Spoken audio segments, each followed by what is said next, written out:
Es un gusto volvernos a ver como cada semana, todos los martes a las 10 de la mañana, hora Perú. Estamos siempre reuniéndonos para estudiar la palabra de Dios. La Biblia nos exhorta, nos llama a crecer en el conocimiento de la verdad, a desarrollar un mejor entendimiento de las verdades de Dios. Y estamos hablando de la conducta cristiana, pero la estamos hablando como fruto, no como obra. A veces por una mala comprensión de lo que son las verdades de Dios, la obra santificadora, se puede llegar a pensar de la conducta como una obra, pero la Biblia no presenta la conducta del creyente como una obra, sino como un fruto de la justificación, de la obra redentora operada en nosotros los creyentes. Somos una nueva creación, no somos salvados por obras, pero somos salvados para obras. La Biblia dice que somos hechura suya, creados en Cristo Jesús para buenas obras, las cuales Dios preparó de antemano para que anduviésemos en ellas. Entonces, aunque el creyente, siendo hijo de Dios, hemos estado viendo en la clase pasada, sigue luchando, aprendiendo y creciendo, pero lo hace sostenido por el poder de Cristo y no por sus propias fuerzas. Entonces la vida cristiana sí se convierte en un caminar donde cada día aprendemos a depender más profundamente del Señor. Ojo con eso, aprendemos a depender más profundamente del Señor, permitiendo que en nuestra vida se manifieste su vida, la vida de Dios en nuestras palabras, nuestras decisiones y nuestras acciones. Entonces, entendemos por esta verdad que Cristo no solamente nos salva, ¿no? No solamente nos llama a seguirlo, sino que también nos capacita a través de la gracia para hacerlo. Él es el origen, el sustento y la meta de toda la vida espiritual, de una vida espiritual auténtica. Pero hay algunas cosas que debemos poder entender. Hoy vamos a estar hablando y avanzando en nuestros estudios, tocando un poco acerca del peligro de la pasividad espiritual. El peligro de la pasividad espiritual. Y es que nos percatamos, nos damos cuenta de que hay muchas personas que tienen la tendencia a pensar de que el cristiano no tiene que hacer nada. Y la Biblia no enseña tal concepto. La Biblia enseña que colaboramos, participamos de manera activa en nuestra santificación. La santificación la lleva a cabo el Espíritu Santo en nosotros. Nosotros colaboramos, participamos activamente en esta obra santificadora.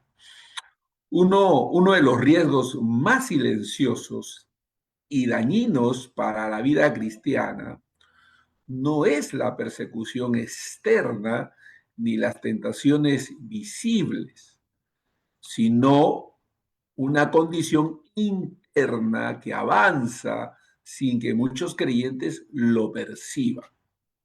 Es decir, la pasividad espiritual. Esta actitud se caracteriza por la falta de esfuerzo consciente en el crecimiento espiritual, bajo la idea equivocada de que todo debe ocurrir automáticamente porque Dios ya ha obrado en la salvación. Miren, a primera vista, esta postura puede parecer humilde y dependiente de Dios, pero en realidad termina produciendo creyentes débiles, inestables y vulnerables al pecado y a la confusión doctrinal.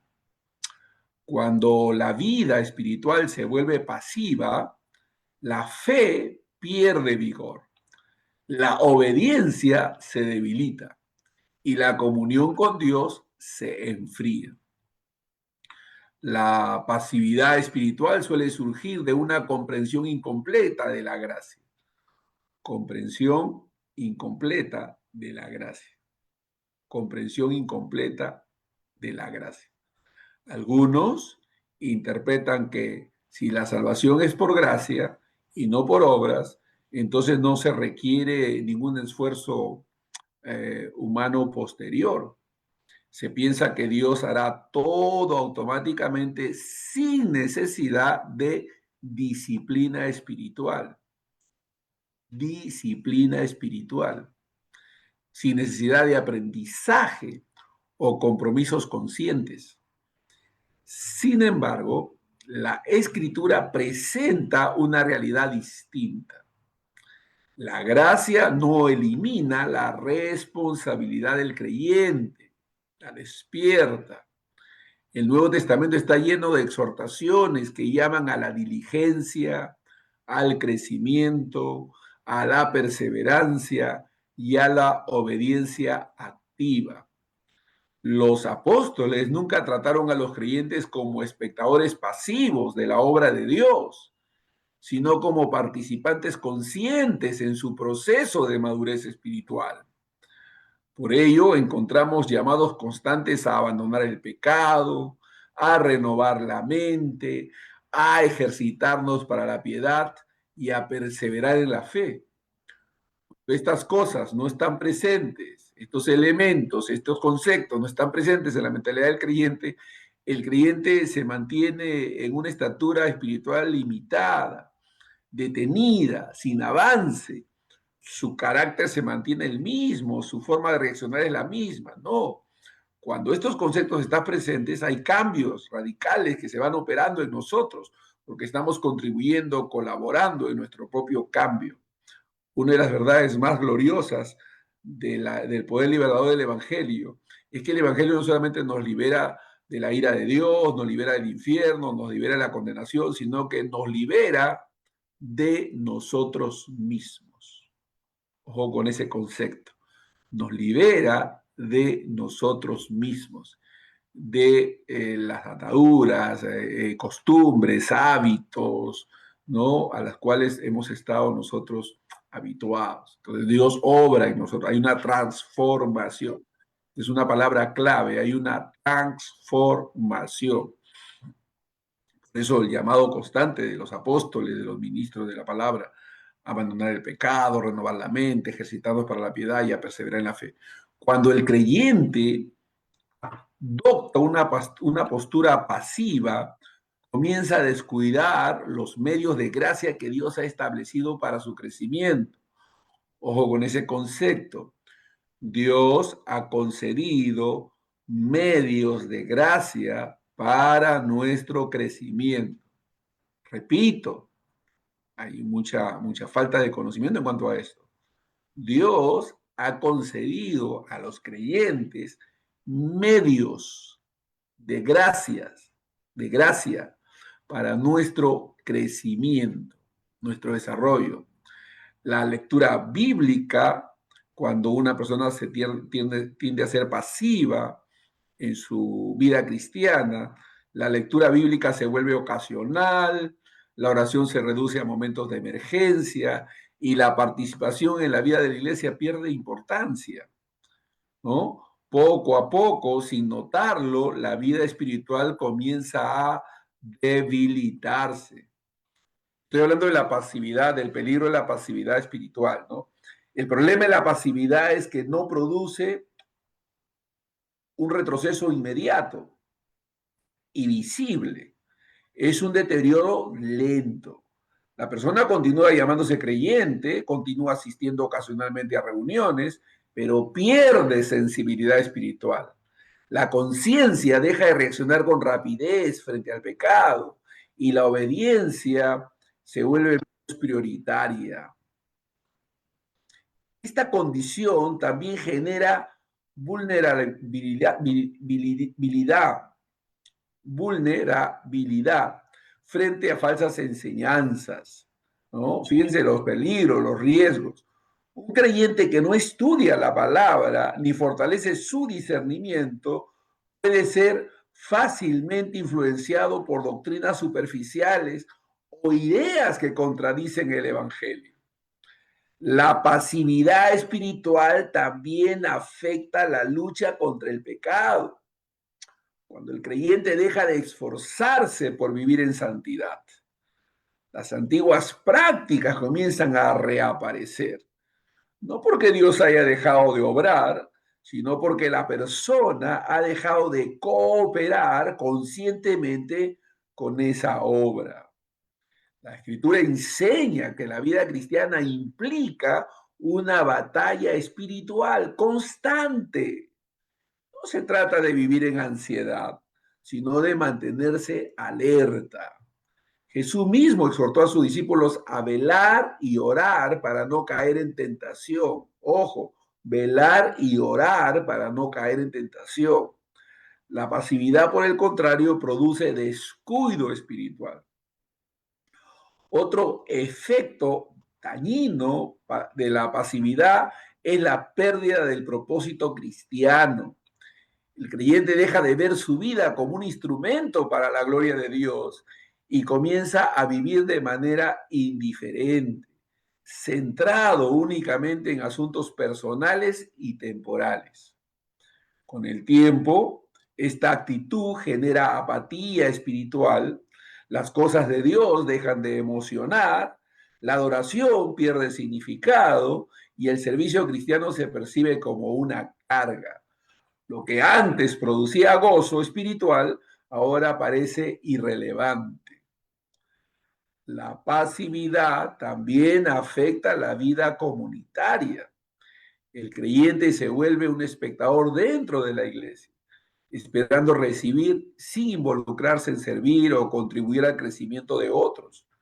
Pero la iglesia no fue diseñada para espectadores, sino para discípulos activos que se edifican mutuamente. Para eso fue diseñada la iglesia. Para discípulos activos que se edifican mutuamente.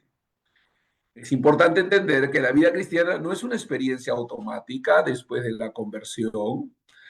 La salvación es un regalo, pero el crecimiento requiere participación consciente. La gracia provee el poder, pero el creyente debe responder con obediencia y disciplina espiritual. Es una palabra que ha pasado de moda en muchas congregaciones. Disciplina espiritual. La pasividad espiritual también puede disfrazarse de espiritualidad. Algunos usan expresiones como esperar el tiempo de Dios para justificar la falta de acción en su vida espiritual. Sin embargo, esperar en Dios no significa quedarse inmóvil, sino caminar obedientemente mientras confiamos en su dirección. La Biblia utiliza frecuentemente imágenes de acción para describir la vida cristiana. Correr la carrera, pelear la buena batalla, vestirse con la armadura de Dios, ejercitarse para la piedad. Todas estas expresiones implican movimiento y compromiso, no pasividad.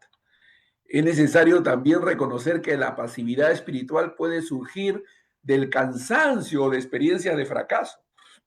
Algunos creyentes, después de luchar por un tiempo y caer repetidamente, pierden el ánimo y dejan de intentarlo.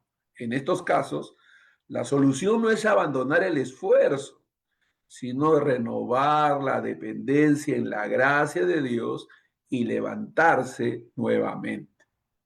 La restauración comienza cuando el creyente reconoce su condición y decide retomar las disciplinas espirituales. Dios siempre está dispuesto a renovar fuerzas y restaurar al que vuelve a buscarle. La Biblia dice que el camino de Jehová es fortaleza al creyente, ¿no?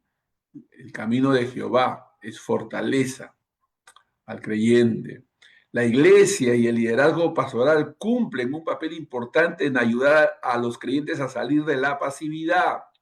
La enseñanza bíblica, el acompañamiento pastoral y la comunión cristiana estimulan el crecimiento y despiertan nuevamente el deseo de madurar espiritualmente. Superar la pasividad implica tomar decisiones conscientes, dedicar tiempo a la oración, estudiar la escritura, participar activamente en la vida de la iglesia y comprometerse con un proceso continuo de crecimiento. La vida cristiana activa no significa activismo religioso sin descanso, sino un caminar constante y consciente en obediencia al Señor. Se trata de vivir atentos a la obra de Dios y responder con diligencia. Finalmente, es necesario recordar que la pasividad espiritual no honra a Dios. La pasividad espiritual no honra a Dios. Él nos ha concedido nueva vida para que vivamos plenamente en Cristo y reflejemos su carácter en el mundo. El creyente está llamado a avanzar, aprender, corregirse, crecer y perseverar. La gracia nos levanta, pero somos llamados a caminar. Por eso, estas enseñanzas nos invitan a examinar nuestra propia vida espiritual. Tenemos que preguntarnos, ¿estamos avanzando o simplemente permaneciendo inmóviles? ¿Estamos creciendo en Cristo o viviendo de recuerdos espirituales del pasado? La vida cristiana auténtica no es pasiva, es un caminar consciente y activo donde la gracia divina impulsa al creyente hacia una vida de madurez y fidelidad creciente al Señor. Para eso debemos entender que hay una cooperación entre gracia y responsabilidad. Una cooperación entre gracia y responsabilidad. Uno de los aspectos más profundos y al mismo tiempo más difíciles de comprender en la vida cristiana es la relación entre la obra de Dios y la participación humana en el proceso de crecimiento espiritual. Recuerde, la Biblia habla del tesoro depositado en vasos de barro.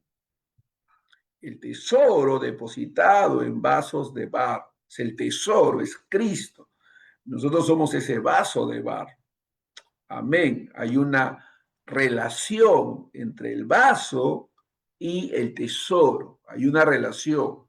El vaso es el depósito de esa gracia. Nosotros somos ese depósito.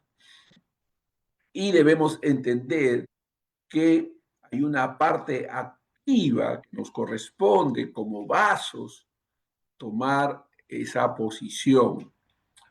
Muchos creyentes, al intentar entender este equilibrio, terminan inclinándose hacia uno de dos extremos. O dependen únicamente de su propio esfuerzo, o adoptan una actitud pasiva esperando que Dios haga todo sin su participación. Sin embargo, la enseñanza bíblica muestra que la vida cristiana se desarrolla en una cooperación consciente entre la gracia divina y la responsabilidad humana. No se trata de dos fuerzas opuestas, sino de una armonía establecida por Dios mismo para conducir al creyente hacia la madurez espiritual. La salvación es completamente la obra de la gracia de Dios. Ningún ser humano puede salvarse por sus métodos, o méritos o esfuerzos. Pero una vez que la nueva vida ha sido otorgada, comienza un proceso en el cual el creyente participa activamente en su crecimiento espiritual, sostenido siempre por la gracia que lo capacita. El apóstol Pablo expresa esta realidad cuando exhorta a los creyentes a ocuparse en su salvación con temor y temblor. Y enseguida añade que es Dios quien produce tanto el querer como el hacer. Gloria a Dios. Esta declaración revela un equilibrio perfecto. Dios obra internamente, pero el creyente responde externamente. Tenga presente esto. Dios obra internamente, pero el creyente responde externamente. La cooperación espiritual no significa que el creyente trabaja independientemente de Dios, sino que responde a la obra que Dios ya está realizando en su interior. Es como una semilla que contiene vida en sí misma, pero necesita ser cultivada, regada y cuidada para desarrollarse plenamente. La gracia divina provee el poder, la responsabilidad humana aplica ese poder en la vida cristiana, en la vida diaria. Este principio se observa en toda la escritura. Dios guía a su pueblo, pero espera obediencia de su pueblo. Dios promete bendición, pero llama a caminar conforme a su voluntad. Dios capacita, pero el creyente responde con disciplina y compromiso. Muchos conflictos espirituales surgen cuando el creyente intenta vivir la vida cristiana solo con esfuerzo humano. Cuando se pierde la dependencia de la gracia, la obediencia se convierte en carga y la disciplina en obligación pesada. Tarde o temprano, esta actitud conduce al agotamiento espiritual. Por otro lado, cuando se enfatiza únicamente la gracia sin responsabilidad, el creyente cae en una espiritualidad descuidada. Se espera que el carácter cambie sin disciplina, que los hábitos pecaminosos desaparezcan sin lucha y que la madurez llegue sin esfuerzo consciente. La Escritura enseña que ambas dimensiones deben caminar juntas. El creyente ora porque necesita la gracia de Dios, pero también decide obedecer cuando la verdad es revelada. Dios concede fuerza, pero el discípulo debe levantarse y caminar. Este equilibrio también se refleja en la lucha contra el pecado. Cristo ya ha vencido el poder del pecado, pero el creyente debe tomar decisiones diarias para apartarse de prácticas que contradicen su nueva vida. No se lucha solo, pero tampoco se permanece pasivo. La cooperación entre gracia y responsabilidad también se observa en el uso de los medios espirituales. Dios habla por medio de su palabra, pero el creyente debe dedicar tiempo para estudiar. Dios escucha la oración, pero el discípulo debe apartar momentos para buscarle. Dios fortalece a través de la comunión cristiana, pero la persona debe decidir integrarse a la vida de la iglesia. Como estamos hablando de la conducta cristiana, estamos viendo la importancia que tiene el que entendamos este concepto. Nosotros cooperamos, colaboramos con la santificación que Dios está llevando a cabo en nosotros, esta santificación progresiva. Y en la medida que cooperamos, que participamos, que ponemos y asumimos nuestra responsabilidad, vamos a crecer, vamos a madurar, vamos a evidenciar el carácter de Cristo en nosotros. Esta cooperación no elimina las luchas espirituales. Habrá momentos de debilidad, desánimo y hasta puede ser una caída. Pero incluso entonces la gracia sostiene al creyente, lo impulsa a levantarse nuevamente. La responsabilidad consiste en no permanecer caído, sino buscar restauración. Otro aspecto fundamental es que esta cooperación produce madurez, una madurez progresiva. El creyente aprende, corrige errores, adquiere dominio propio y desarrolla carácter cristiano. Hay que entender que no es un proceso instantáneo, sino un camino continuo. Además, este equilibrio protege al creyente tanto del orgullo espiritual como de la culpa excesiva. Escuche esto, esta comprensión, este equilibrio de entender que la gracia nos fortalece, nos potencia y nosotros actuamos, respondemos a esa gracia viviendo disciplinadamente, este equilibrio, hermanos, nos permite una protección como creyentes de caer en el orgullo espiritual o inclusive en la culpa excesiva. Cuando reconoce que todo proviene de la gracia, el creyente evita jactarse de sus logros espirituales. Y cuando falla, recuerda que la gracia también ofrece restauración y perdón.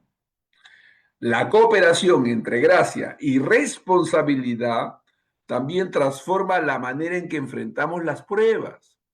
En lugar de resignarnos pasivamente, buscamos la ayuda de Dios mientras actuamos con fe y obediencia en medio de las dificultades. Este principio también afecta el servicio cristiano.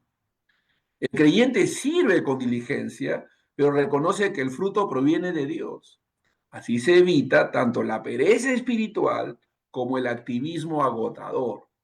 Qué maravilloso, ¿no? Es ni a diestra ni a siniestra, en el medio. La madurez espiritual consiste en aprender a depender cada vez más profundamente de la gracia mientras se vive con responsabilidad creciente.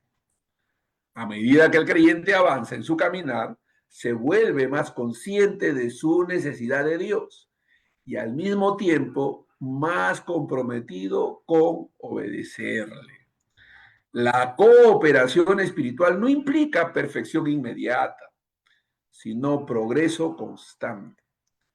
Cada día ofrece oportunidades para aprender, corregir actitudes, fortalecer la fe y vivir de manera más coherente con el Evangelio. Este equilibrio también trae descanso al corazón. El creyente entiende que no necesita salvarse por sus esfuerzos, pero tampoco debe vivir descuidadamente. Vive confiado en la gracia y respondiendo con obediencia.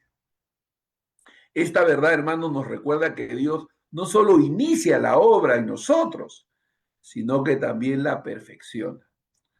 Nuestra responsabilidad consiste en caminar en obediencia mientras confiamos en que Él continuará transformándonos. Por eso, la vida cristiana no es ni autosuficiencia humana ni pasividad espiritual, sino un caminar diario donde la gracia de Dios impulsa y la responsabilidad del creyente responde. Esto, hermano, nos enseña que debemos examinar nuestra propia vida espiritual. Debemos preguntarnos, ¿dependemos realmente de la gracia divina mientras vivimos con obediencia consciente o hemos caído en alguno de los extremos? La vida cristiana madura se desarrolla cuando comprendemos que Dios obra en nosotros y nosotros caminamos en respuesta a esa obra para la gloria de su nombre. Ahora, hay un concepto importante que algunos creyentes ignoran. Este concepto es lo siguiente: Dios ha concedido a los creyentes medios de gracia para nuestro crecimiento espiritual. Ojo con este concepto. Muchos creyentes ignoran estos conceptos. Escuche esto. Dios ha concedido medios de gracia. Pero si usted googlea y dice, ¿cuáles son los medios de gracia que Dios ha concedido a los creyentes? Usted va a encontrar un montón de información, porque hay enseñanzas sobre esto, pero ignorado por muchos, lamentablemente. Repito, Dios ha concedido a los creyentes medios de gracia para su crecimiento espiritual.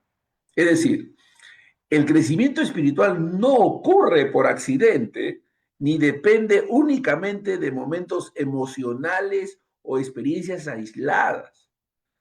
Así como la vida física necesita alimento, cuidado y ejercicio para desarrollarse, la vida espiritual también requiere medios concretos establecidos por Dios para fortalecer al creyente y conducirlo hacia la madurez. A estos instrumentos debidamente y divinamente ordenados por Dios, ¿no? Para nutrir nuestra vida espiritual, se les conoce tradicionalmente como medios de gracia. Hay que entender, no son fórmulas mágicas ni rituales vacíos, sino canales por los cuales Dios comunica su gracia, fortalece la fe y transforma el carácter del creyente. Muchos cristianos desean crecer espiritualmente, pero descuidan estos medios fundamentales. Esperan madurez sin disciplina, fortaleza sin alimento espiritual y victoria sin entrenamiento. Sin embargo, Dios ha provisto recursos claros para el desarrollo de la vida cristiana.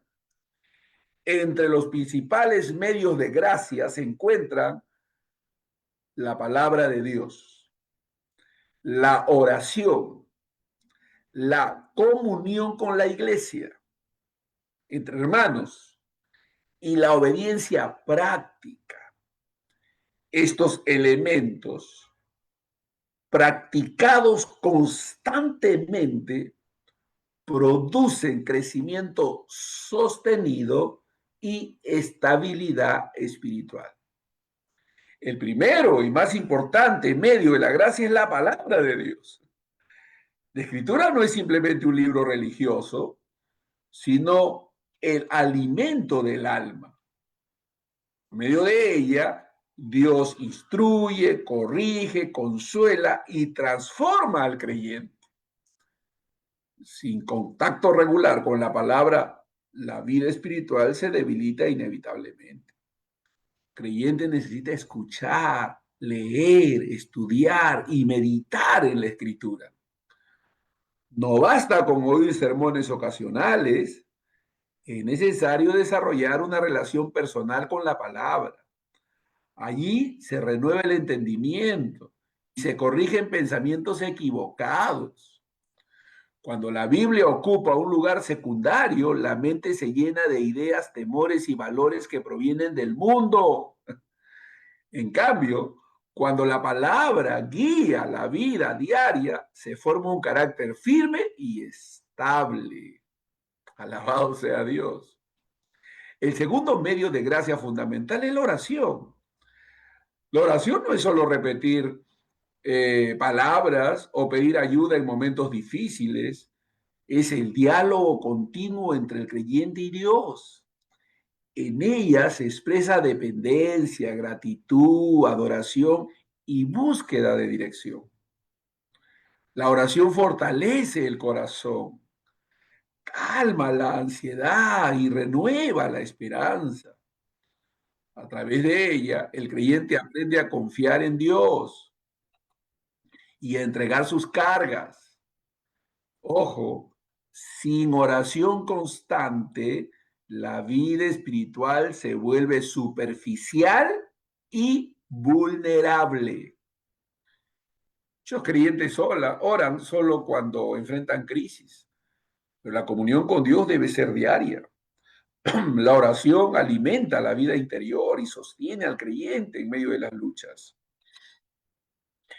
El tercer medio de gracia es la comunión con la iglesia, la comunión con nuestros hermanos, pues la iglesia son nuestros hermanos.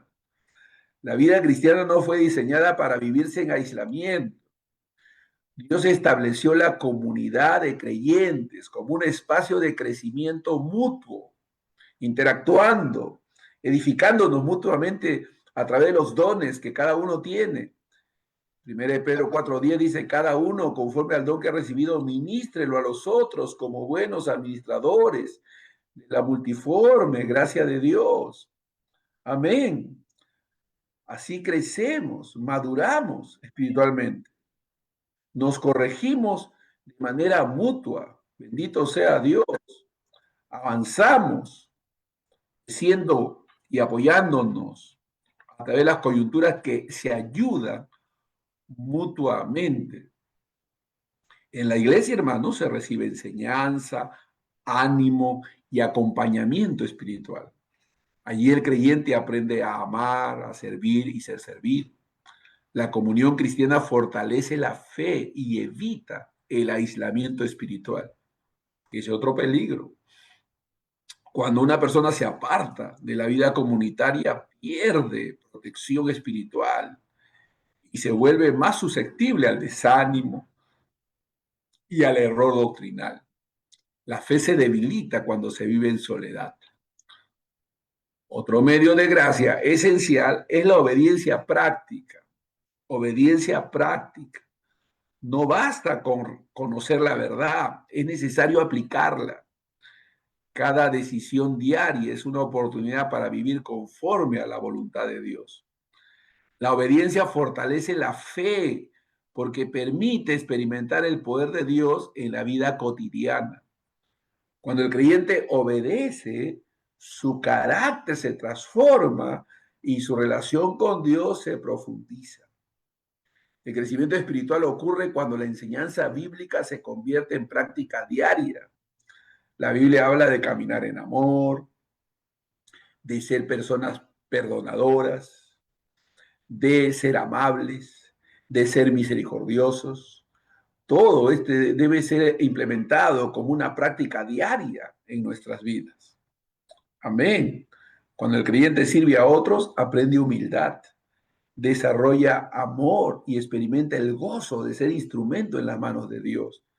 El servicio evita que la fe se vuelva egoísta. El servicio evita que la fe se vuelva egoísta. Es importante entender que los medios de gracia no producen crecimiento automático. No basta con cumplir externamente ciertas prácticas religiosas. El crecimiento ocurre cuando estos medios se usan con un corazón dispuesto y sincero. Algunas personas leen la Biblia por obligación, oran sin atención o asisten a la iglesia sin involucrarse realmente. En esos casos, los medios de gracia se convierten en rutina sin transformación. Por ello es necesario acercarse a estos recursos espirituales con expectativa y humildad, reconociendo que necesitamos la obra de Dios en nuestro interior. Otro aspecto fundamental es la constancia. El crecimiento espiritual no depende de esfuerzos ocasionales. No es algo eventual, debe ser algo habitual, debe ser una práctica sostenida. Así como el cuerpo no se fortalece con ejercicio esporádico, el espíritu no madura con prácticas espirituales aisladas. La disciplina espiritual no es legalismo, déjenme repetir eso. La disciplina espiritual no es legalismo, es el camino hacia la libertad interior. Cuando el creyente desarrolla hábitos espirituales saludables, su fe se fortalece y se vuelve más estable frente a las dificultades. La Biblia dice, y Jesús fue a la sinagoga como era su costumbre, dice. Fíjense, Y Jesús fue a la sinagoga como era su costumbre. O sea, hay costumbres buenas, hay hábitos piadosos buenos, hay prácticas piadosas buenas a las cuales debemos estar habituados como una disciplina espiritual. La Biblia dice, ejercítate para la piedad, ejercítate para la piedad. Cuando el creyente desarrolla hábitos espirituales saludables, su fe se fortalece y se vuelve más estable frente a las dificultades. También es importante reconocer que los medios de gracia sostienen al creyente en tiempos de prueba, cuando llegan las crisis. Quien ha cultivado una vida de oración y la palabra encuentra fortaleza para resistir. Muchas caídas espirituales ocurren no por grandes tentaciones, sino por el abandono gradual de estos medios. La vida espiritual se enfría lentamente cuando se descuide el alimento del alma. El liderazgo pastoral tiene un papel clave en enseñar a la iglesia a valorar y practicar estos medios de gracia. No se trata solo de asistir a reuniones, sino de formar discípulos que aprendan a nutrir su vida espiritual diariamente. Por otro lado, cada creyente debe asumir responsabilidad personal por su crecimiento. Nadie puede orar o estudiar la Biblia por otro. El crecimiento espiritual requiere compromiso individual. El crecimiento espiritual requiere compromiso individual. Comprender los medios de gracia produce equilibrio espiritual. Produce equilibrio espiritual. Creyente no depende de emociones pasajeras, sino de prácticas que fortalecen su fe constantemente.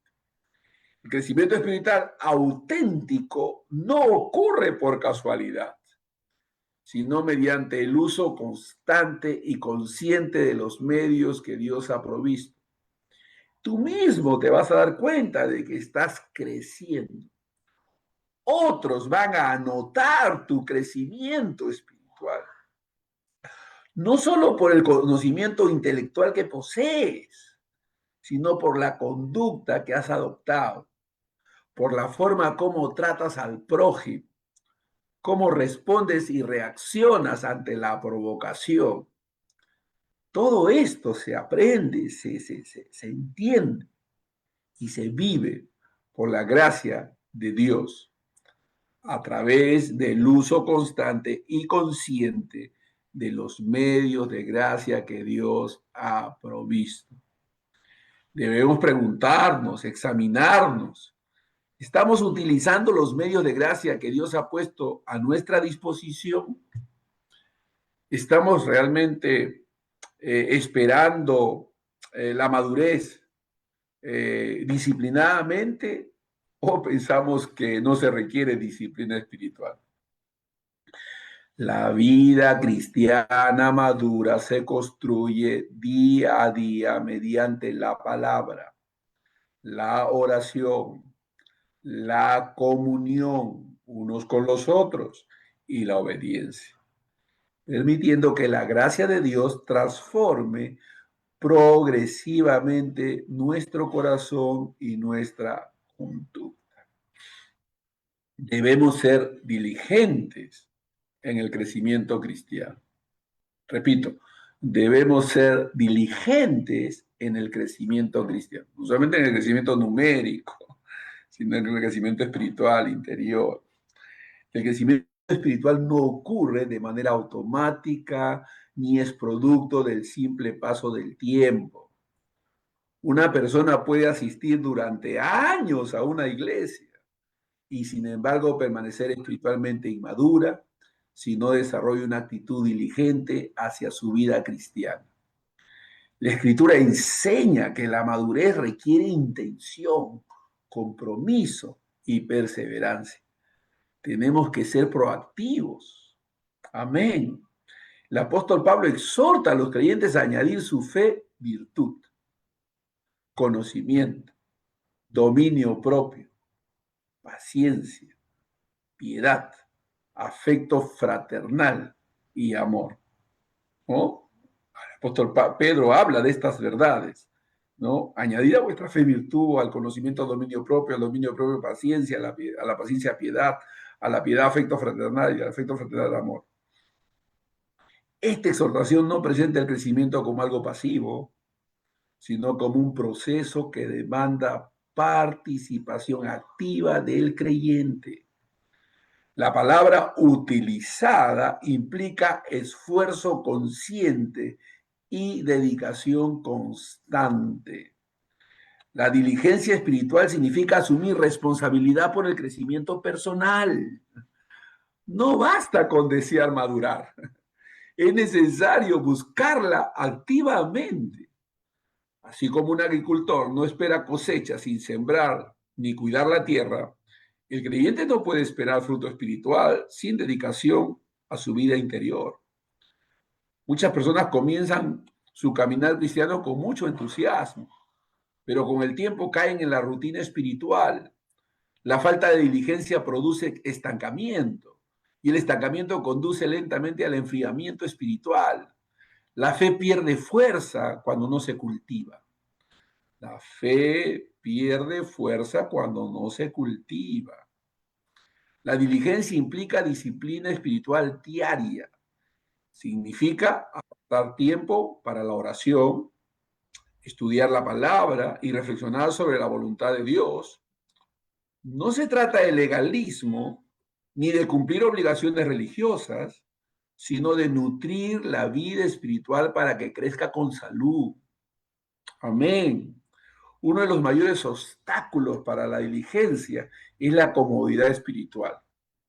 Cuando el creyente se conforma con lo que ya conoce y deja de buscar crecimiento, pierde sensibilidad espiritual. La madurez requiere salir de la zona de confort y continuar aprendiendo. Hay gente que no quiere estudiar, no quiere aprender más, cree que ya todo lo sabe.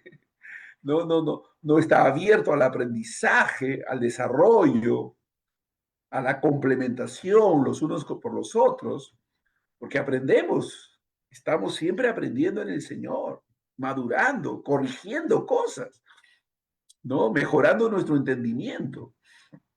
Entonces, la diligencia también se manifiesta en la lucha contra el pecado. Nadie abandona hábitos dañinos sin un esfuerzo consciente y sostenido. El creyente necesita vigilar su corazón, reconocer debilidades y buscar ayuda divina para vencerlas. Es importante comprender que la diligencia no significa perfección inmediata. El crecimiento espiritual incluye errores y caídas, pero la gracia contempla esos errores y esas caídas. El creyente diligente se levanta, aprende y continúa avanzando. La diferencia no está en nunca caer, ¿eh?, sino en no permanecer caído. La diligencia implica cuidar la mente y el corazón de influencias que debilitan la fe. En un mundo lleno de distracciones y valores contrarios al Evangelio, el creyente debe decidir conscientemente qué alimenta su pensamiento y sus emociones. La madurez espiritual también requiere diligencia en el servicio cristiano. Participar activamente en la obra de Dios fortalece el carácter y desarrolla amor por los demás. El servicio evita que la vida cristiana se vuelva egoísta. Sin diligencia, incluso los dones espirituales pueden quedar sin desarrollar. Dios concede capacidades para servir, pero corresponde al creyente cultivarlas y ponerlas en práctica. Otro aspecto de la diligencia es la perseverancia en tiempos difíciles. Muchas personas buscan a Dios intensamente en momentos de crisis, pero disminuyen su compromiso cuando las circunstancias mejoran. La diligencia mantiene la fidelidad tanto en tiempos buenos como en momentos difíciles. La diligencia espiritual implica aprender continuamente. El creyente maduro nunca deja de ser discípulo. Siempre hay nuevas lecciones que aprender y áreas del carácter que Dios desea perfeccionar. Además, la diligencia protege al creyente de la apatía espiritual. Cuando la vida se llena de ocupaciones, el peligro es relegar la relación con Dios a un segundo plano. El discípulo diligente prioriza su vida espiritual aún en medio de responsabilidades y compromisos. Es importante señalar que la diligencia no nace solo del deber, sino del amor por Dios. Cuando el creyente comprende la grandeza de la gracia recibida, surge un deseo sincero de vivir para agradar al Señor. La diligencia también implica buscar ayuda cuando es necesario. El crecimiento no ocurre siempre en soledad. La iglesia y el liderazgo pastoral cumplen un papel fundamental en acompañar y orientar a los creyentes en su proceso espiritual. Otra dimensión de la diligencia es el cuidado del testimonio cristiano. El creyente diligente procura vivir de manera coherente con su fe, reconociendo que su conducta influye en otros. Asimismo, la diligencia espiritual implica examinar regularmente el corazón. La autoevaluación permite corregir actitudes, renovar compromisos y evitar desviaciones en el caminar cristiano. La falta de diligencia puede llevar lentamente al descuido espiritual. Las disciplinas se abandonan gradualmente, el interés por la palabra disminuye y la oración se vuelve ocasional. Cuando esto ocurre, la fe comienza a debilitarse. Por el contrario, cuando el creyente practica diligencia espiritual, su vida se fortalece, desarrolla estabilidad emocional, discernimiento espiritual y mayor capacidad para enfrentar tentaciones y pruebas. Es importante recordar que la diligencia no reemplaza la gracia. El crecimiento sigue siendo la obra de Dios, pero la diligencia es la respuesta humana que permite que esa obra se desarrolle plenamente. La madurez cristiana no se alcanza de un día para otro, es el resultado de decisiones diarias sostenidas en el tiempo. Cada pequeño paso de obediencia contribuye al crecimiento. La diligencia espiritual produce fruto visible. El carácter cambia, las relaciones mejoran y el creyente refleja progresivamente el amor y la paciencia de Cristo. Somos invitados a través de estas lecciones a preguntarnos, ¿estamos creciendo activamente en nuestra vida espiritual o simplemente dejamos que el tiempo pase esperando cambios automáticos? La vida cristiana madura requiere diligencia constante, compromiso sincero y un corazón dispuesto a avanzar cada día hacia una relación más profunda con Cristo. En la próxima lección, la de la próxima semana, estaremos hablando acerca de ejercitarnos para la piedad. ¿A qué se refiere Pablo cuando habla de ejercitarse para la piedad? ¿De qué queremos hablar cuando estamos animando a nuestros hermanos a hacer ejercicios espirituales? Esto va a ser importante. Vamos a compartirlo en la próxima clase. Hoy nos quedamos aquí. Que Dios nos siga bendiciendo, nos siga ayudando, que podamos seguir creciendo en el conocimiento de la verdad y madurando en el Señor. Vamos a despedirnos de nuestros hermanos allá en el Face, bendecirlos en el nombre de Jesús y despedirnos de ellos. Que Dios los bendiga a cada uno de ustedes.